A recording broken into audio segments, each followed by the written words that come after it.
Vamos orar, queridos? Senhor nosso Deus, louvamos o Teu nome, ó Pai, porque nós só somos um povo, porque o Senhor é que nos fez um povo. Não tínhamos alcançado misericórdia, mas alcançamos misericórdia. Que o Senhor, ó Deus, nos conduza nessa manhã, para que conheçamos mais e mais da Sua palavra e apliquemos ela na nossa vida. Essa é a nossa oração em nome de Jesus Cristo. Amém. Muito bem, nós estamos aqui estudando sobre comunhão cristã e hoje nós estamos na nossa quarta aula, cujo tema é unidade e diversidade, tá bom?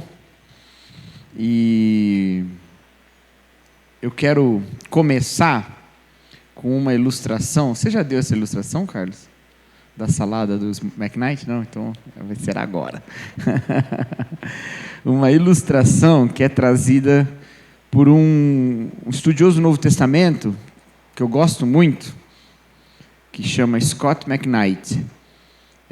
Inclusive, hoje a gente vai ter uma overdose dele, porque a mensagem no culto também parte de um pouco do que ele escreveu num outro livro. Mas ele escreveu um livro que não está traduzido para o português ainda, que chama Fellowship of Differents, que é a fraternidade dos diferentes, em que ele fala sobre a unidade da igreja. E ele começa esse livro falando uma ilustração, que é a ilustração da salada. Eu sei, porque ele já disse numa entrevista, que ele e a esposa dele, eles gostam muito de salada. Eles gostam muito de salada. E ele falou que, na sua tentativa de encontrar a salada perfeita, eles notaram que tem 3 jeitos de comer salada. Que é o jeito americano, o jeito que... No livro ele não fala isso, mas na entrevista que eu vi ele fala... Acho que ele chama de italiano, não sei. Eu não me lembro direito, mas tem alguma coisa. E no livro ele não qualifica. E o jeito que é o melhor jeito. Aí o jeito americano é assim, você põe lá a salada, tudo que você gosta, ou não gosta também, porque salada a gente come mesmo sem gostar, né? Bota lá numa tigela e joga um molho por cima. E aí um molho assim, um molho Caesar, aquele que você compra no supermercado, né? Ou um molho de maionese, ou um molho que você faz na sua casa. É um molho assim que você joga na salada inteira. Os americanos gostam muito daquele molho ranch, né? Aí joga aquele molho ranch e tal. E meleca a salada inteira e come. Aí você vai comer alface, vai comer tomate, pepino, mas tudo vai ter o gosto do molho. Nada vai ter o gosto do que tem. Esse é o jeito americano, segundo ele. Ele disse que o jeito italiano, não me lembro, acho que é italiano, ou europeu, sei lá, é a salada, cada um num potinho. Aí tem o potinho do alface, o potinho do tomate, o potinho do pepino, o potinho do rúcula, tudo separadinho. E aí você vai comendo. E o jeito que ele diz que é o melhor jeito, que você põe a salada no prato, toda aquela variedade de coisa, né? E aí você só põe um azeitinho por cima e come, entendeu? Ou um salzinho junto também, se você quiser.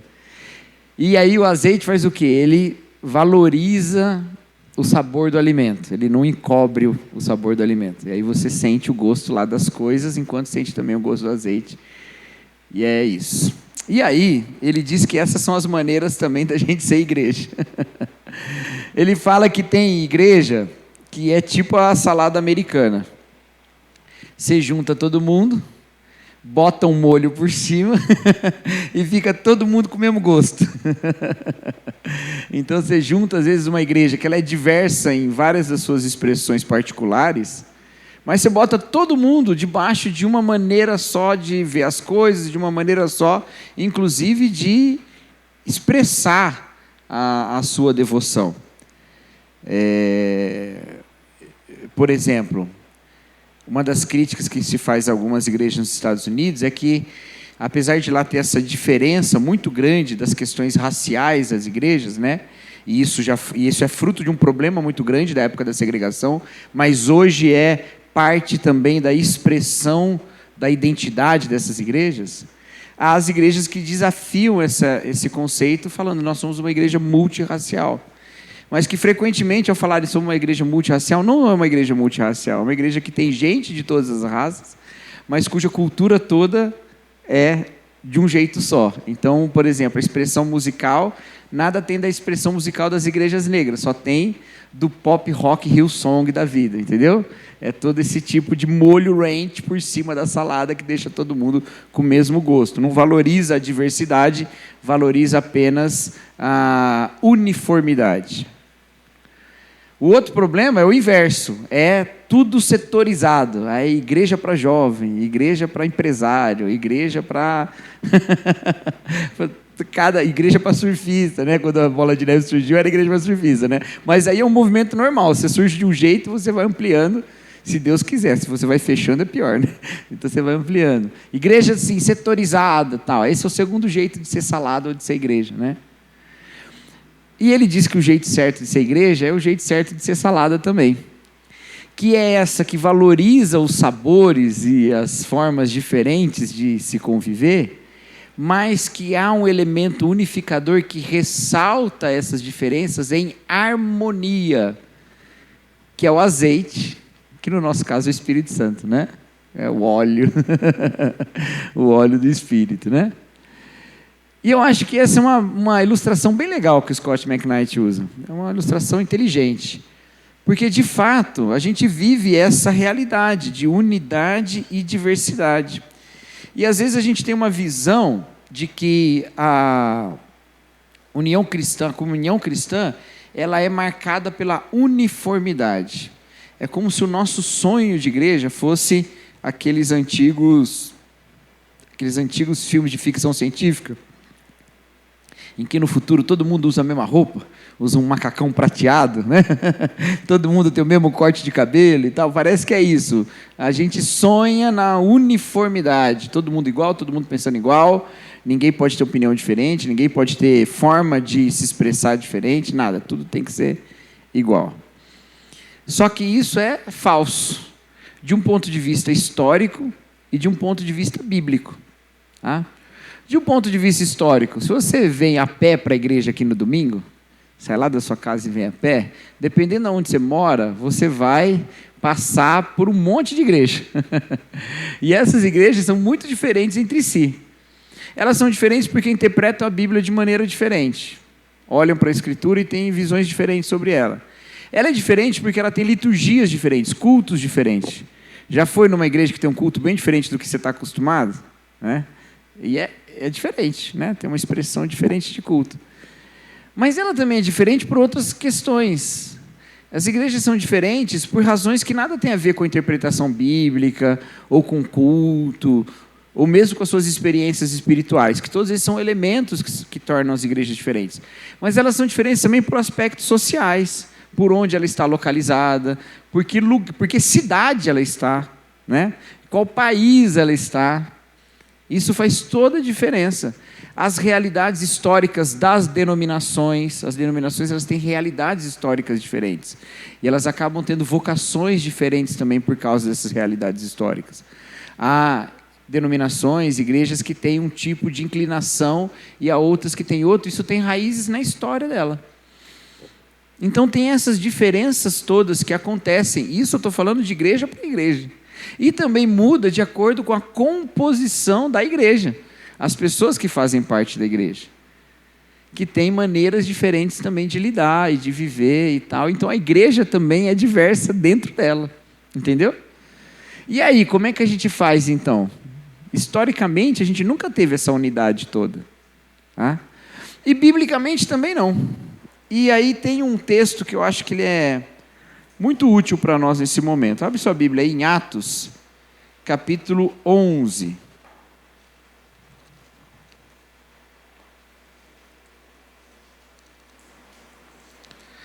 Atos dos Apóstolos, capítulo 11.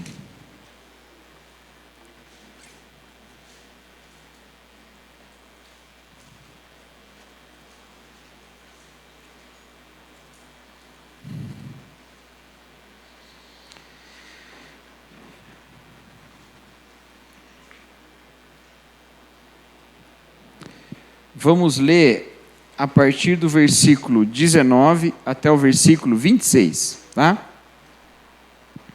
Atos 11, 19 e 26. Diz assim a palavra de Deus: Os que tinham sido dispersos por causa da perseguição desencadeada com a morte de Estevão, chegaram até a Fenícia, Chipre e Antioquia, anunciando mensagens apenas aos judeus. Alguns deles, todavia, cipriotas e sirineus, foram a Antioquia e começaram a falar também aos gregos, contando-lhes as boas novas a respeito do Senhor Jesus. A mão do Senhor estava com eles, e muitos creram e se converteram ao Senhor. Notícias desse fato chegaram aos ouvidos da igreja em Jerusalém, e eles enviaram Barnabé a Antioquia.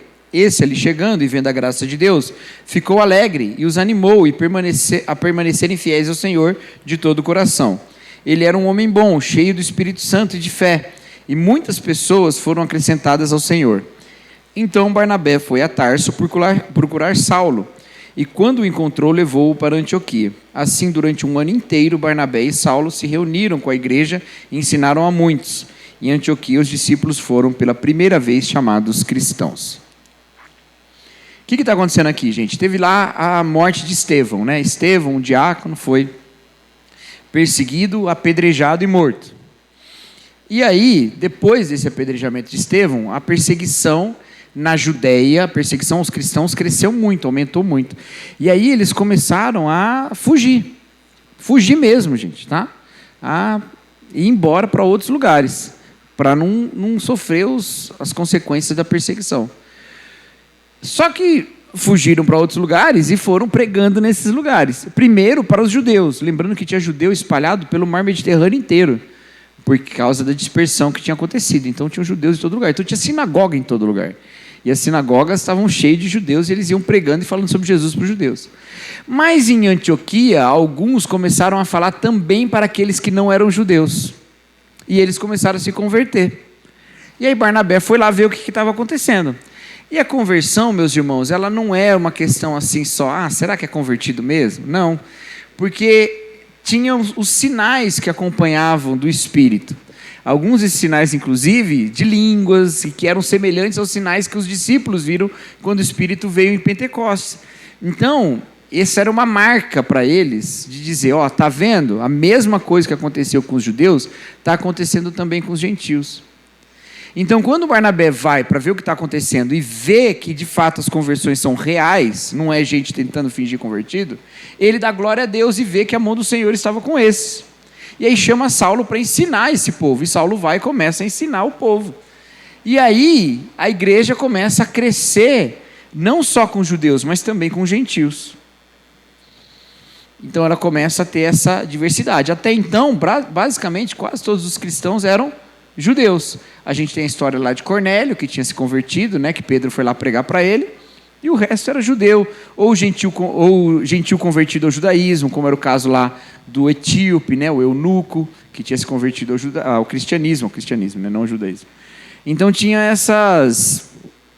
Era tudo meio que concentrado no judaísmo. E agora os gentios estão se tornando cristãos. Me ajuda aí, gente.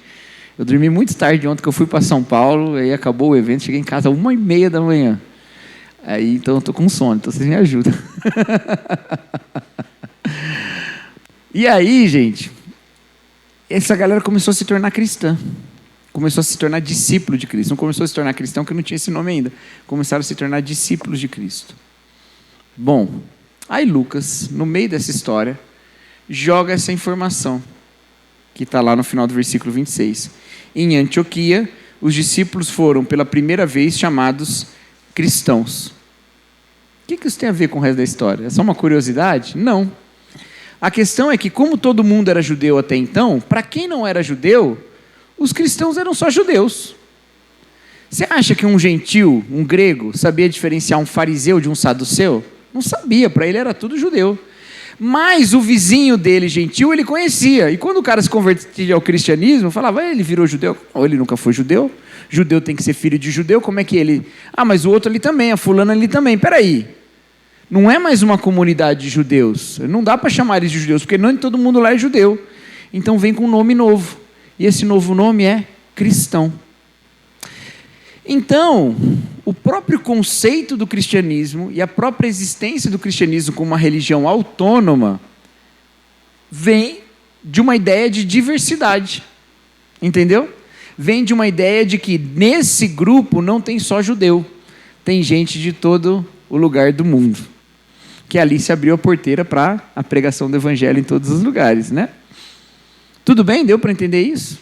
Então, quando a gente pensa assim, não, porque o ideal da comunhão bíblica é todo mundo pensar do mesmo jeito, existir do mesmo jeito, ser todo mundo do mesmo jeito, sem as nossas diferenças culturais, particulares e tal, isso não sustenta historicamente, como eu falei, mas também não sustenta biblicamente. O próprio conceito de cristianismo envolve essa diversidade inicial. Bom, se você continuar a ler a história, eu não vou porque depois vai lá até o capítulo 15, mas você vai ver que essa experiência em Antioquia, ela trouxe um monte de ponto de interrogação na cabeça dos próprios discípulos. Eles ficam na dúvida, ué, e agora, o que a gente faz? Esse povo tem que circuncidar ou não circuncida? E aí essa pergunta, tem que circuncidar ou não circuncidar, ela não é sobre cirurgia, nada. Ela é sobre um assunto muito simples, mas muito fundamental. Um seguidor de Cristo, para ser seguidor de Cristo, tem que virar judeu? É essa a pergunta, entendeu? Porque circuncidar é se tornar judeu.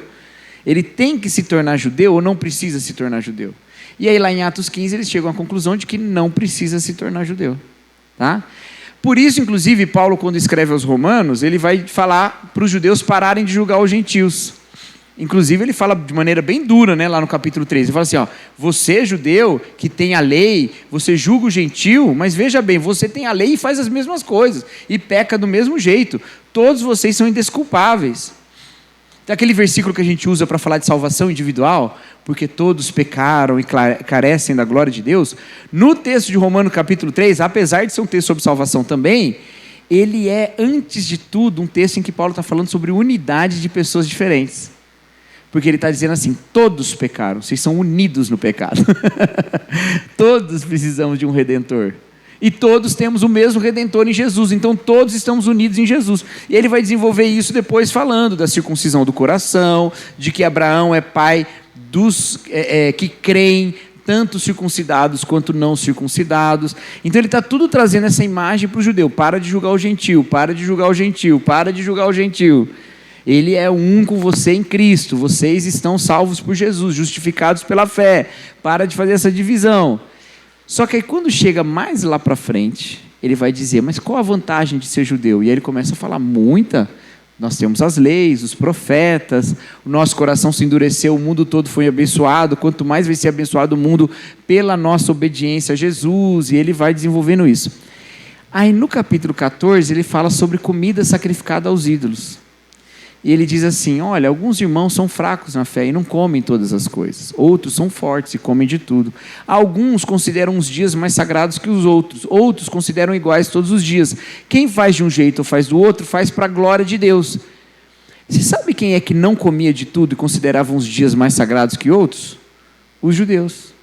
Então, se no começo de Romanos, Paulo está falando para os judeus, para de julgar os gentios que vocês são iguais a eles, no capítulo 14 ele fala para os gentios, para de julgar os judeus, porque eles fazem isso para a glória de Deus, assim como vocês fazem outra coisa para a glória de Deus também.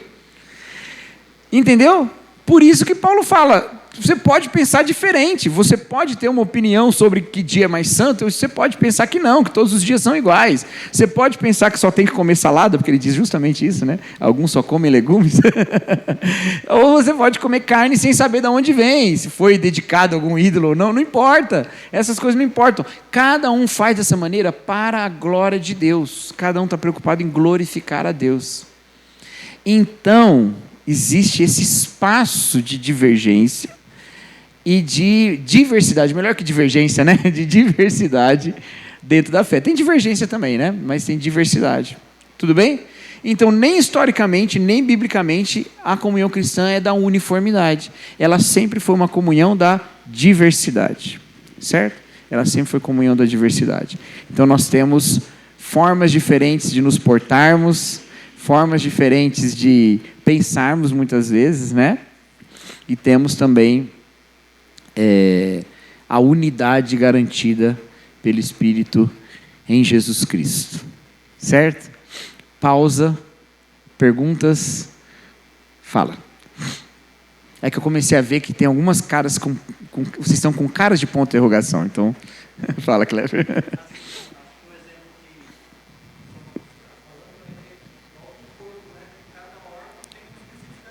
Exato.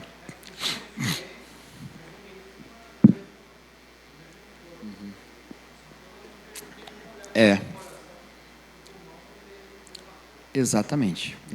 E ali, essa figura do corpo, ela tem aspectos ainda espirituais, né? De dons e tal, né?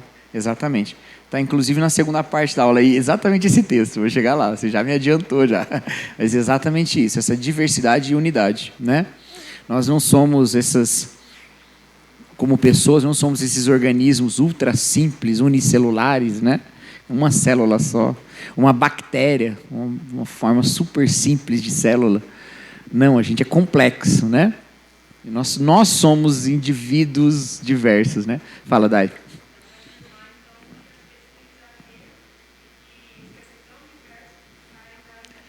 Vocês dois, hein? Vocês leram essa aula antes? Me fala, vocês dois.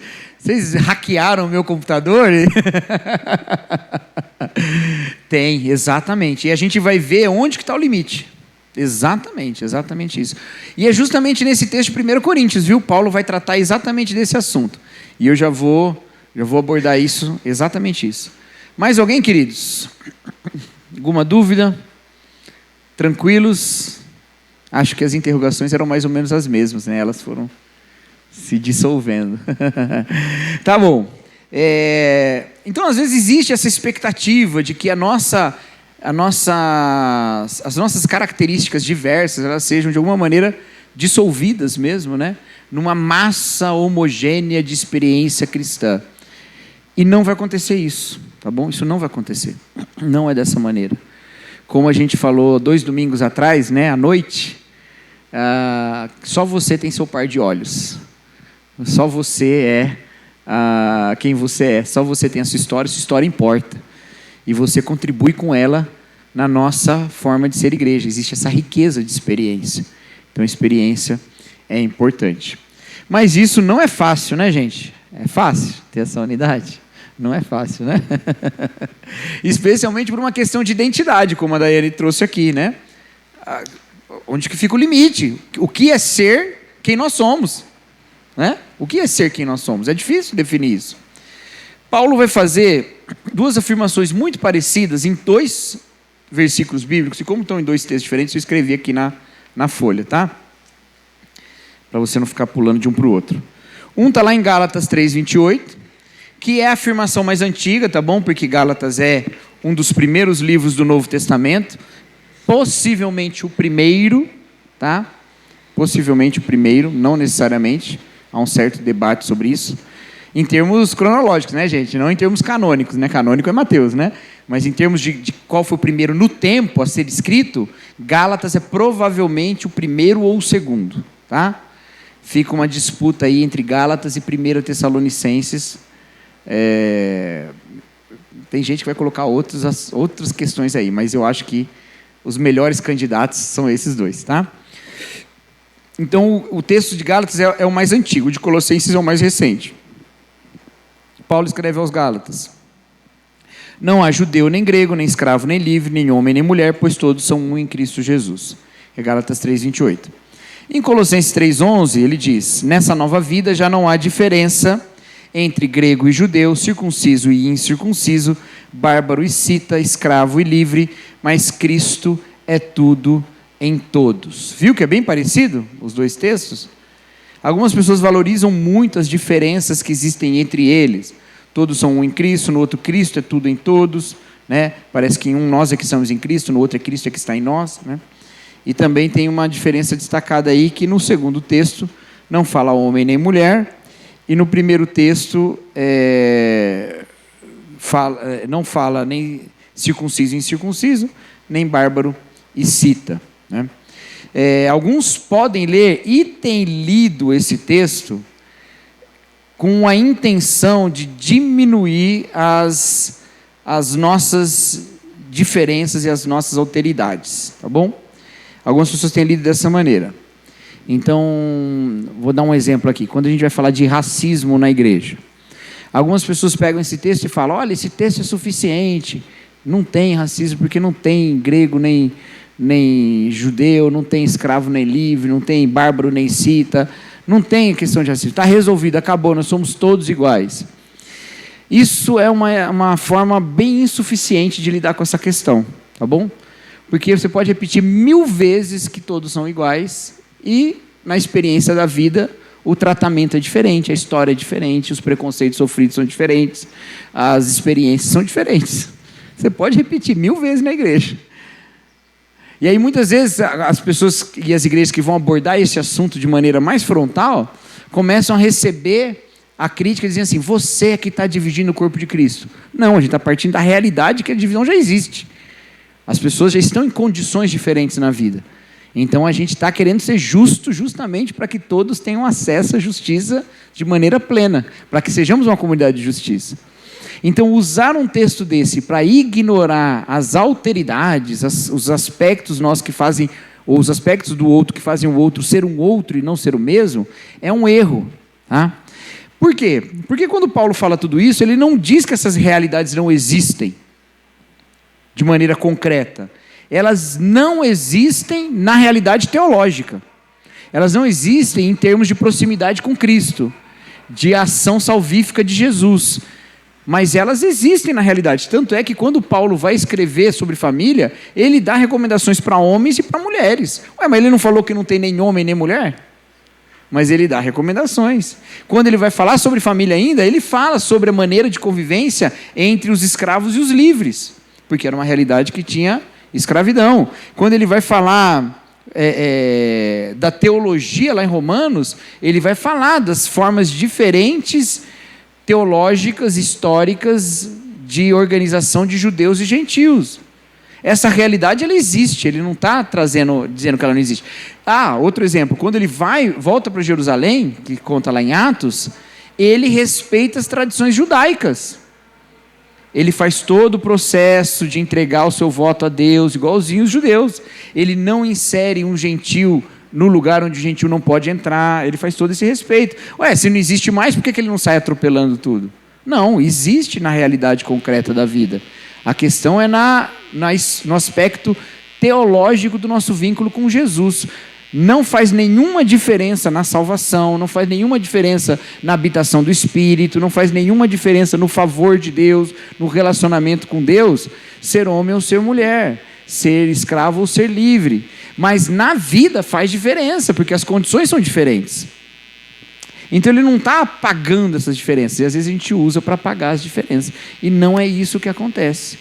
Porque se fosse isso, Paulo não precisava dar as recomendações que ele dava, ou Pedro não precisava ter escrito quando ele fala para os homens cuidar das mulheres como parte mais frágil, trazendo à tona a realidade da fragilidade social que as mulheres tinham, muito mais naquela época ainda do que tem hoje. Hoje ainda tem, mas naquela época tinha muito mais. Tudo bem? Deu para entender? Então, na realidade da vida, as diferenças existem. Nos aspectos teológicos, o nosso relacionamento com Deus, elas são absolutamente irrelevantes. Ninguém está diminuído no seu potencial espiritual, ninguém está diminuído na sua condição de ser salvo. Para não falar que ninguém está diminuído, Jesus Cristo disse uma coisa. Ele falou que é muito difícil um rico entrar no reino dos céus. Não foi o que ele falou? Mas por quê? Porque Deus tem um braço mais curto para rico? Não, é pelo aspecto da tentação. Na verdade, tem uma questão nos evangelhos, né? Aqueles que se sentem mais salvos e seguros nessa vida são os que sentem menos necessidade de um Salvador, né? Esse que é o problema. Não é um problema de identidade, é um problema de tentação. É um problema de estar saciando o seu coração com uma coisa que não é Deus. Certo? Mas não é geralmente esse o ponto que a gente pega quando vai falar da diferença ou da igualdade, né? Geralmente são outros. Tudo bem, pessoal? Beleza? Então não é isso que Paulo está fazendo. Ele está falando que em Jesus não existe essa diferença. Ou seja, nós estamos olhando e caminhando no caminho de tornar realidade na nossa forma de convivência como igreja essa maneira de Deus lidar com todos. É baseado nisso que Tiago vai falar que Deus não faz acepção de pessoas. Entendeu?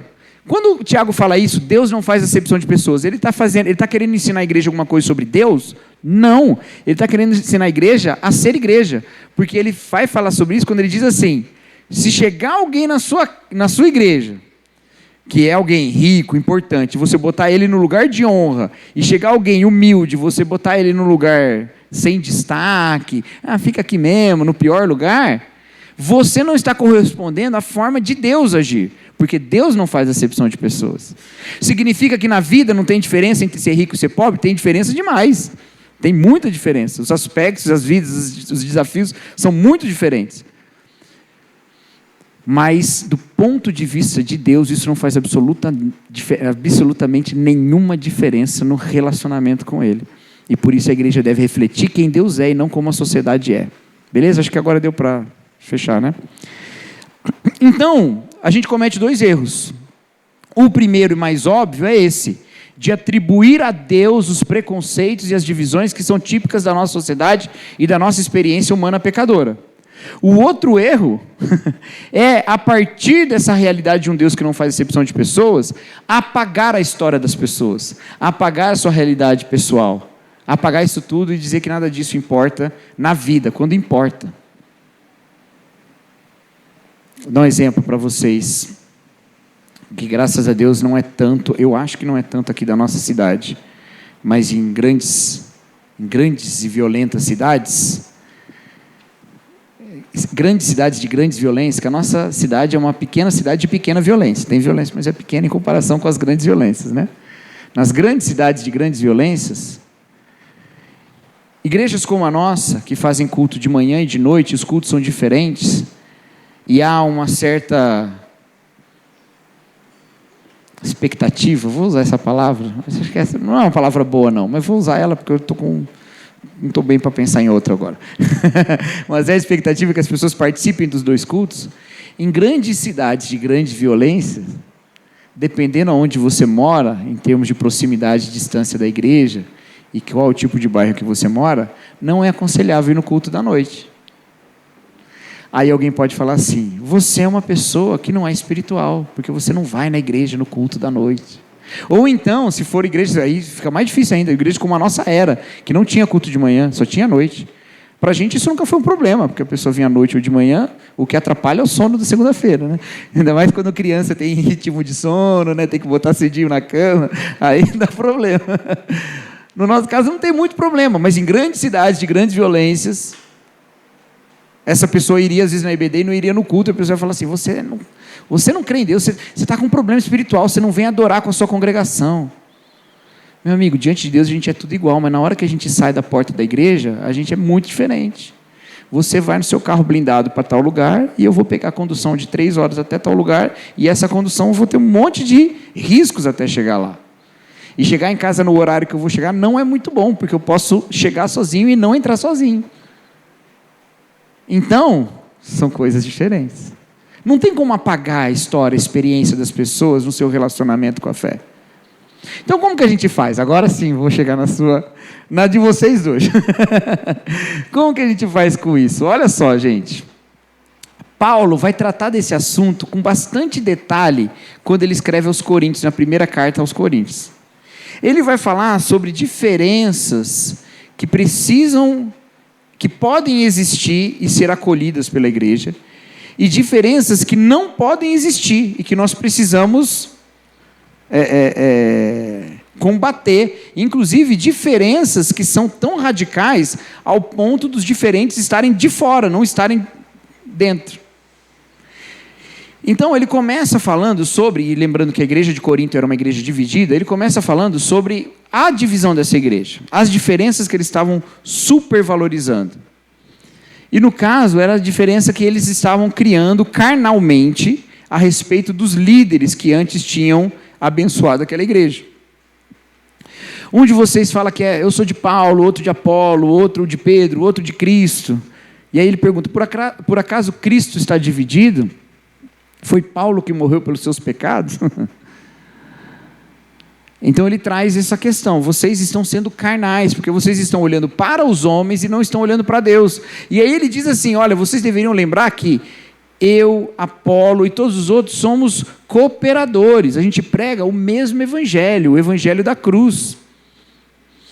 Eu acho muito bonita essa maneira de Paulo tratar, porque ele poderia dizer assim: olha, os que estão comigo estão certos, os outros estão errados. Né? Ele não podia valorizar a diferença? Olha, os que estão do meu lado estão certos, os outros estão errados. Os paulinos estão certos. E ainda ia ser melhor ainda para ele, porque a gente só tem a carta dele aqui, não tem a de Apolo, não tem a de Pedro, só tem a dele. Né? Tem a dele e tem a de Clemente, que foi escrito um bom tempo depois, né, para a mesma igreja. Mas com problemas semelhantes, mas já era outra geração. Né? Ele poderia ter feito isso, mas não, porque ele tem a visão espiritual. E a visão espiritual o fato de eu ter dito isso não significa nada, porque eu não trago vantagem sobre a palavra. Ter saído da minha boca não é vantagem nenhuma para a palavra já é perfeita.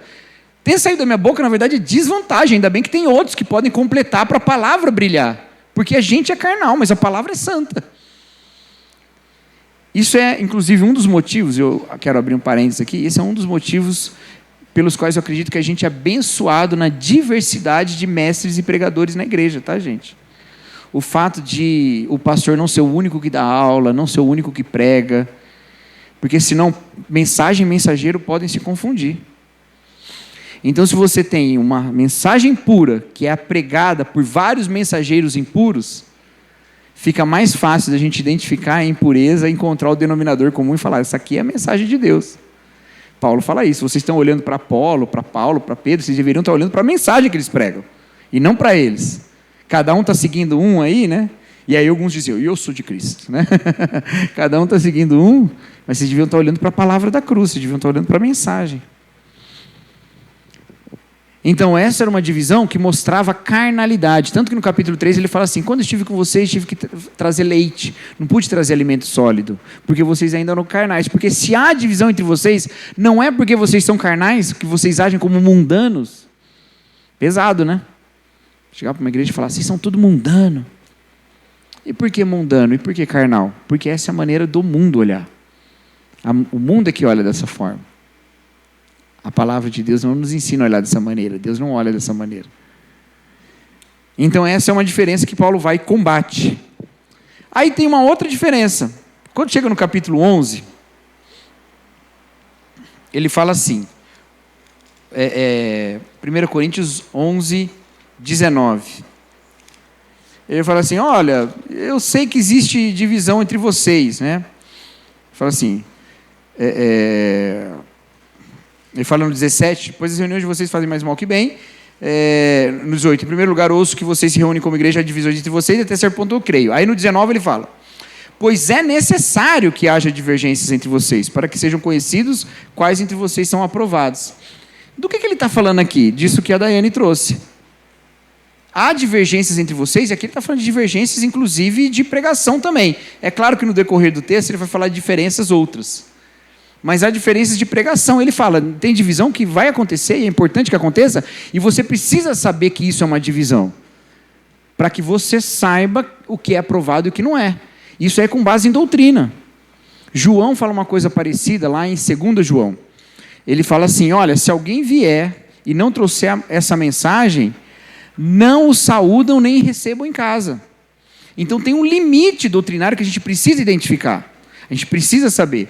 Aqui aos Coríntios mesmo, Paulo vai dar um limite desse. Quando chega no capítulo 15, ele fala assim: olha, se Cristo não ressuscitou, a nossa fé é vã. Ele está trazendo um limite doutrinário. A gente tem que crer na ressurreição de Cristo, a gente tem que crer na nossa ressurreição e na ressurreição de Cristo. Porque o problema lá era mais a ressurreição dos crentes do que a de Cristo. Aí ele diz: se não existe ressurreição, Cristo não ressuscitou. E se Cristo não ressuscitou, a nossa fé é vã. Então tem limites doutrinários. É importante que a gente saiba disso. Inclusive, porque é uma saúde doutrinária que também nos levará a uma unidade que não é uma unidade meramente psicológica, como o Carlos falou semana passada. Né? Psicológica era o termo, né? Isso. Que é aquela em que eu me sinto bem com o outro, em que eu gosto de estar com o outro. Não, a nossa unidade não é baseada nisso, ela é baseada na fé. Então, se ela é baseada na fé, eu tenho que saber quem é que eu creio. e não crê em qualquer um, né? Tem um livro chamado Deuses Americanos, né? Escrito por um autor chamado Neil Gaiman. E a história desse livro é uma história, né? Neil Gaiman, ele é um escritor de quadrinhos, mas ele escreve livros também. Aí ele escreveu esse livro chamado Deuses Americanos, e a história é a seguinte: é uma realidade em que todos os deuses existem, de todas as religiões, todos eles existem, tá? E eles existem porque são adorados. Então, se você adora, o Deus existe. À medida que as pessoas vão abandonando os seus cultos e a sua adoração, esses deuses vão se enfraquecendo até sumirem. Então, esses deuses ficam o tempo todo buscando maneiras de serem adorados no decorrer da história. E esses são os deuses antigos. Gente, não é um livro crente não, tá? E aí, mas o lance do Neil Gaiman é que ele faz uma brincadeira dos deuses modernos. Aí tem vários deuses modernos, a mídia, o dinheiro, né? O poder, vários deuses modernos. E essas são as coisas que as pessoas vão adorando. Então, adoram modernamente, o sexo, adoram modernamente, e os deuses antigos. E aí tem um embate entre os deuses novos e os deuses velhos, né? E, bom, é um livro muito interessante. Só que aí tem um anexo nesse livro, um adendo, uma história, que esse livro é cheio de contos no meio da história, e tem uma história que ele conta, que é de Jesus. Aí Jesus existe, ele é adorado, né? Só que aí não existe um Jesus, existe centenas de Jesus nos Estados Unidos. Existe um monte. E o que ele está falando? Ele está falando assim, gente, cada um acredita e adora um Jesus diferente, fica aparecendo um monte de Jesus diferente. É isso que acontece quando a gente é carnal na nossa relação. Quando a nossa unidade é baseada em outras coisas de bem-estar e não na fé no Jesus verdadeiro. A nossa unidade parte do princípio de que Jesus não é o Jesus que eu inventei, não é o Jesus que você inventou, é o Jesus real revelado nas Escrituras. Por isso que a gente se volta para a Escritura com tanta dedicação. E quando a gente vê que, peraí, essa opinião, tudo bem, ela pode ser acolhida, o sábado é mais importante, o domingo é mais importante, não, todo dia é igual, tá ótimo, não tem problema nenhum isso. Você pode pensar de qualquer jeito. Paulo é que fala isso aos romanos, foi o que disse não. Tudo bem, querido, tá ótimo, isso aí não tem problema. Mas quando pessoas vêm e falam coisas do tipo, Jesus não ressuscitou, Jesus nem veio em corpo, ele era um fantasma, ele era um holograma, ou Jesus foi só um homem e nunca foi Deus, ou Jesus se tornou Deus à medida que ele foi adotado pelo Logos impessoal, tudo isso são heresias históricas da igreja, tá? Aí você fala, opa, peraí, esse aí não é o Jesus que a gente adora. Que é justamente o ponto lá de João e 2 João. Se alguém vier e disser que Cristo não encarnou, não saúde nem receba em casa. Manda o cara dar uma volta. Vai ver se eu estou na esquina lá. Entendeu? Os limites estão aí, certo? Porque a gente não adora o Jesus que a gente fez à nossa imagem. A gente adora o Jesus que se revelou a nós. A gente não inventou Jesus, foi Ele que se revelou a nós. Ele é que inventou a gente, inclusive, né? Mas essa é outra história ainda. Tudo bem, gente? Certo? Então, por isso que é importante, existe divisão e é necessário que haja, porque se não houvesse divisão, Jesus seria um nome genérico. Assim como aqueles lá do primeiro capítulo, alguns diziam, eu sou de Cristo. E eles são tão criticados quanto os outros. Provavelmente porque o Cristo que eles diziam ser de Cristo, não era o Cristo revelado nas Escrituras. Entendeu? Então a gente tem esse zelo por conhecer Jesus revelado na Bíblia, para adorar Jesus como Ele é, e não como a gente imagina que Ele seja. E a gente busca isso. Por isso que a gente exorta um ao outro, admoesta um ao outro. Opa, peraí, isso aí que você está falando não é de Cristo, não. Eu tenho um amigo, que em uma época da vida, um teólogo muito sábio, alguns de vocês devem conhecer, o Igor Miguel. Você conhece o Igor Miguel, pastor da Igreja Esperança? O Igor, uma época da vida dele, ele fala sobre isso, ele não é segredo não, mas ele tem outras coisas para falar da vida também, então ele não fala só sobre isso, né? Tem uma época da vida do Igor que ele negou a Trindade. Negou a Trindade não existe e tal. Começou a se aproximar, inclusive, de uns cultos judaizantes. E eu não sei quão fundo ele foi nisso. Ele quase virou judeu, na verdade. E a igreja dele, né, o pastor dele na época, falou... ele não foi sozinho, tá, gente? Foi com um pessoal. Ele não fez isso sozinho, tá? Um pessoal que começou a ter essas conclusões começou a se afastar. E aí o pastor falou, gente, está errado isso. E admoestou, a igreja admoestou. E eles continuaram na teimosia lá deles. E aí, até que romperam com a igreja, foram congregar nessas comunidades unicistas, né? Que é essas doutrinas cristãs que não acreditam na Trindade.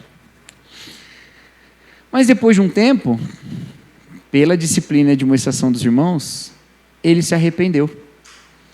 E ele reconheceu que ele estava errado. E ele voltou atrás. Fez, inclusive, uma carta aberta, porque ele já tinha um pouco de presença, não tanto quanto ele tem hoje, mas ele já era um pouco conhecido, pelo menos num círculo assim mais ali. Fez uma carta aberta reconhecendo, eu estava errado. Eu achava que a Trindade era uma negação do monoteísmo, quando, na verdade, a Trindade ela é a doutrina monoteísta cristã e uma doutrina que protege o monoteísmo. E ele retornou. Ou seja, a igreja, ele não retornou para a mesma congregação, inclusive na carta ele fala isso, eu criei muito problema lá, não vou voltar para criar mais problema, né? Mas eu quero dizer que eu estava errado, o pastor estava certo, a igreja estava certa, eu que estava errado. E veja, a igreja esteve firme na sua posição, ela considerou quem está dentro e quem está fora, ao ponto dele ir para fora, saber que está fora, se arrepender e falar, eu quero estar para dentro de novo, e voltar. E hoje é um irmão que tem nos abençoado muito, inclusive escreveu um livro maravilhoso chamado Escola do Messias. Às vezes a gente acha que ser correto na doutrina é ser divisível. Não é, é ser sincero, é ser honesto, é ser claro a respeito da realidade de Jesus. É não adorar um Jesus genérico, é ter muito claro o que é que a Bíblia fala sobre Jesus Cristo. Tudo bem, gente? Certo? Então tem sim o ponto de divisão. Tem sim um ponto de divisão. Mas nem toda divergência teológica é divisão. Ele mesmo diz, olha, aqui mesmo, eu não coloquei aqui no texto, gente, mas eu já falei e vou falar de novo. Ele mesmo diz, olha, tem gente entre vocês que não comem comida sacrificada a ídolos. E tem outros que comem. Então o ídolo não é nada, mas não coma se você for ferir a consciência do outro. Olha que doido. Paulo está falando, a doutrina diz que a comida sacrificada a ídolo é do ídolo, vai fazer mal, vai te dar uma dor de barriga espiritual. Nossa, estou com uma dor de barriga, toma um remédio. Não, é no espírito, não é no estômago. Não é, a comida estava estragada? Não estava, a comida estava ótima, estragada estava a dedicação dada ao ídolo. Paulo fala isso? Não fala. Ele fala que, então não pode mesmo, está errado. Ele não fala isso. Mas ele fala, ainda que você tenha toda a liberdade de comer, se isso vai ferir a consciência do seu irmão, não coma. Não coma. Peraí, mas ele aqui está errado e eu que não vou comer? Exatamente. Porque esse erro dele é um erro na sinceridade de buscar Jesus Cristo e que não cria problema nenhum sobre a fé em Jesus. Ele ainda é fraco. O que a gente faz com o fraco? A gente fica atacando ele até ele ficar forte? Não, a gente fica alimentando ele até ficar forte. A gente vai alimentar ele de doutrina, de boa palavra, de pregação, e até lá você segura a onda. Você respeita a consciência dele, você não vai massacrar o espírito dele por causa da sua vontade de liberdade. O que é um problema seríssimo hoje em dia, porque a gente adora a minha liberdade, esse outro que é um legalista, que não sei o que lá, e a gente não respeita o outro. Eu sei que é um pouco mais sofisticado que esse o argumento, um pouco mais cheio de nuance, mas eu vou parar aqui, porque a aula não é sobre isso, tá? Só isso. Tem um limite que é a consciência do outro. Mesmo que o outro está errado nesse caso. Certo? Uma divergência que você acolhe e não cria divisão. Pelo contrário, cria acolhimento. Não, você está aqui com a gente. Mas tem a diversidade, e agora o que você falou, Kleber, a diversidade que não é carnal, é do Espírito. E a diversidade do Espírito, ela é aquela que promove em nós dons espirituais. E aí Paulo vai falar outra coisa. Não queira que todo mundo seja mão, não queira que todo mundo seja olho, não queira que todo mundo tenha o mesmo dom. E às vezes a gente quer que todo mundo tenha o mesmo dom. A gente quer que todo mundo tenha a mesma expressão. E a gente não quer que todo mundo tenha o mesmo dom no sentido de que todo mundo vai ser pastor, não é isso. Mas a gente diz assim, o pastor é melhor. Não vai ser todo mundo pastor, mas porque não consegue. Porque está todo mundo correndo para ser aquilo. Não é assim, gente. Não é todo mundo chamado para ser pastor. Não precisa todo mundo ser pastor. Não precisa todo mundo ser professor. Não precisa todo mundo ser cantor, né? Música não é dom, mas tudo bem. Não precisa todo mundo ser conselheiro, não precisa todo mundo ser qualquer outra coisa, administrador. Não precisa. E nenhum desses está em superioridade. Mas a palavra de Deus fala buscar os melhores dons. Sim, mas ela não fala que quem tem o dom é melhor que o outro, porque não é. Entendeu? E a gente precisa de tudo isso no corpo de Cristo. A gente precisa de tudo isso no corpo de Cristo. Quando Paulo fala buscar os melhores dons, ele não está falando que um dom é espiritualmente melhor que o outro. Ele está falando que alguns dons dão mais frutos para a comunidade do que outros. É só isso. Mas todos são importantes. Porque ele diz, quem fala profecia, edifica a igreja. Mas quem fala em línguas, edifica a si mesmo. Por isso que ele está falando que um dom é melhor que o outro. Só porque o fruto dele é melhor. Ou melhor, é mais amplo, atinge mais gente. É só isso. Não é que quem tem é espiritualmente melhor, ou porque é melhor ter esse dom do que ter outro. Não é nada disso. É só que um vai edificar mais gente e o outro vai edificar menos gente. Entendeu? É como, por exemplo, alguém que fala assim, olha, a gente precisa investir em saneamento básico no nosso país. A gente tem muitos lugares que tem esgoto a céu aberto, e isso gera muitas doenças. É melhor prevenir do que remediar. É melhor cuidar do saneamento básico do que ter que ficar fazendo UTI para cuidar de gente intoxicada. É melhor. Significa então que todo mundo tem que virar só? A gente tem que investir só em esgoto e não deve investir nada em UTI? Não, entendeu? Só que UTI trata de enquanto quando você resolve o esgoto, você resolve de um monte de gente, entendeu? É essa a questão. Ficou boa essa ilustração, né? Deu para entender, né? Entendeu? Então, às vezes a gente coloca, o objetivo do crente tem que ser aquilo. Aonde que o objetivo do crente tem que ser aquilo? Não tem que ser em lugar nenhum. Não tem que ser. O objetivo do crente é ser fiel a Jesus. A gente é fiel a Jesus. Então tem que ter todos os dons. E essa é a diversidade que vem do Espírito. Por isso que ele fala que é uma diversidade espiritual. Diferente daquela do capítulo 3, que era uma divisão carnal. Essa é espiritual. E como é que eu sei que ela é espiritual? Primeiro que ele fala que essa diversidade é para o bem de todo o corpo. É para o bem comum. É maravilhoso isso que ele coloca, né? Já nem sei onde que está isso aqui. A partir do versículo 4, ele diz lá, 1 Coríntios 12, 4. Há diferentes tipos de dons, mas o Espírito é o mesmo. Há diferentes tipos de ministérios, mas o Senhor é o mesmo. Há diferentes formas de atuação, mas é o mesmo Deus que efetua tudo em todos. A cada um, porém, é dada a manifestação do Espírito, visando o bem comum. Aqui, era esse versículo. A cada um é dado a manifestação do Espírito visando o bem comum. Então, como é que eu sei da diferença que é dada por Deus? Ela visa o bem comum, ela não visa o bem de um grupo ou o bem de uma pessoa, ela visa o bem de todos. Essa é uma diversidade espiritual. Mas não é só isso, tem um outro sinal aqui importante sobre essa diversidade espiritual. É a que está no versículo 26. Quando um membro sofre, todos os outros sofrem com ele. Quando um membro é honrado, todos os outros se alegram com ele. Irmãos, o problema da gente ignorar as diferenças de formas de vida que a gente tem na nossa sociedade e todos os aspectos que nos diferenciam na nossa sociedade, muitas vezes nos colocam em condições diversas, o problema da gente ignorar isso é que ao fazermos isso, nós estamos evitando de sofrer com o resto do corpo. Entendeu? Então, quando você silencia pessoas que falam a partir da sua própria experiência, para dizer que não está certo, que não, agora isso não existe mais, não existe mais. Não há mais homem e mulher, que negócio é esse de que sofreu machismo? Não existe isso, não existe. Aí ninguém pode falar sobre isso. Aí a mulher não pode falar sobre isso. Ela não pode trazer esse seu lamento, essa sua tristeza. Ela não pode trazer sobre isso.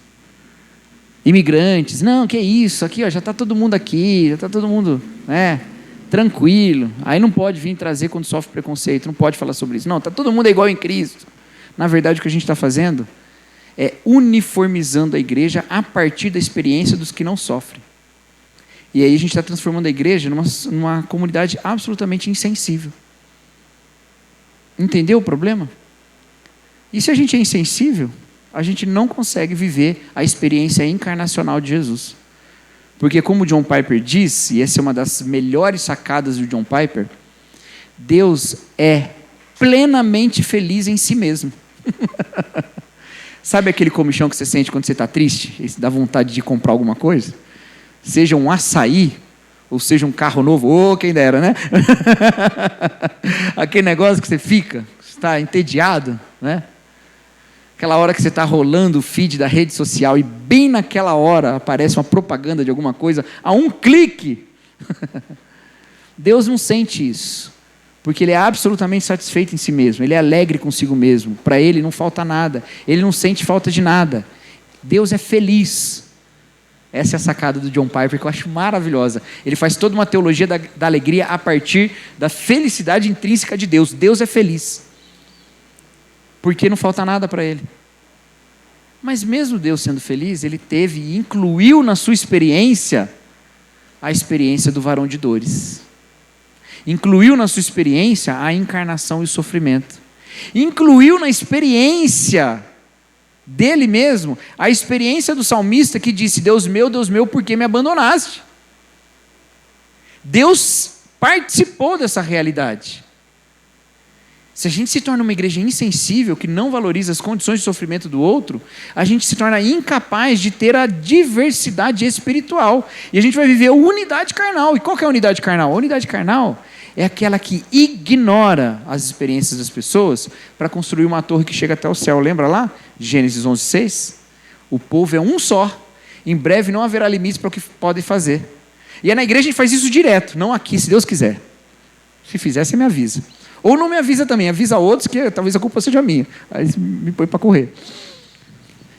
Quando é que a igreja faz isso? Sabe quando ela faz isso? Quando ela tenta forçar uma unidade com base em obra.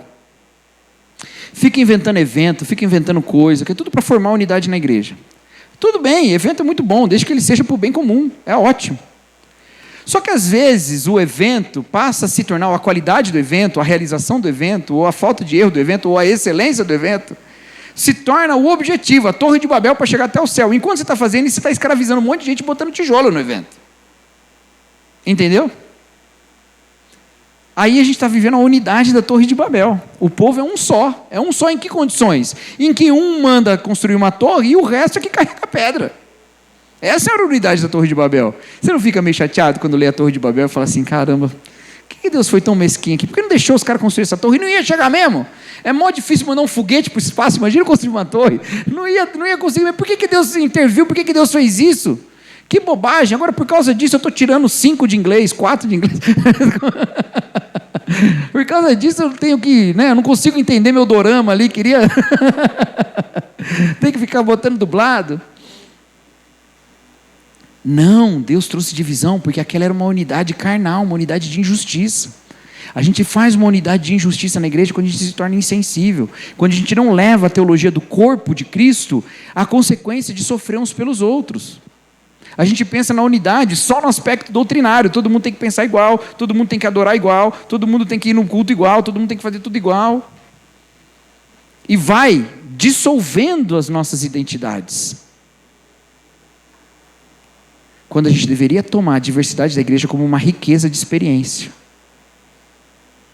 Irmãos, nós temos, eu estou sempre falando sobre isso, vou falar de novo. Nós estamos tendo nossas reuniões dos pequenos grupos, e eu quero dizer uma coisa para vocês. Às vezes, a gente tem pequenos grupos que são baseados em certas afinidades.